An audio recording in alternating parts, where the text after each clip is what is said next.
Welcome to our channel. Today we how to use Apple Screen Time Reports, usage tracking tutorial step by step clearly.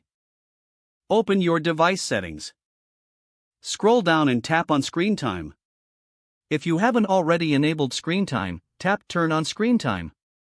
Follow the prompts to set it up if this is your first time. Once Screen Time is enabled, you'll see an overview of your usage. Tap on See All Activity for a detailed report. Here, you can view daily and weekly activity summaries. To view a specific day, tap on the day of interest at the top. You can see how much time you spent on individual apps. Scroll down to see a breakdown of app categories.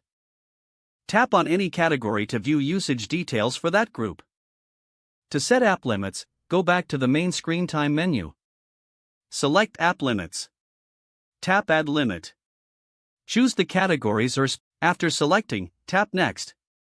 Set your desired time limit and tap Add. To manage downtime, return to the main Screen Time menu. Tap on Downtime. Enable it and set the start and end times. This feature restricts usage during the specified hours. To adjust content and privacy restrictions, go back to the main menu. Select Content and Privacy Restrictions. Turn on the toggle to enable restrictions. Customize what is accessible according to your preferences.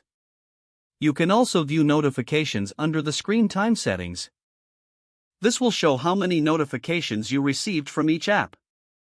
Make a habit of checking these reports regularly. This will help you understand your usage patterns. Using Screen Time effectively can lead to more mindful device usage. If the page does not load, refresh the browser or try again in a private or incognito window.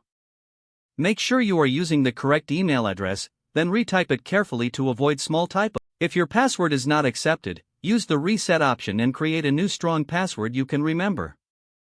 Check your spam folder for verification or security emails, then complete any requested confirmation steps. Enable two-factor authentication if available to improve account security and reduce unauthorized access risk. Don't forget to like this video and subscribe to our channel for more step-by-step tech guides.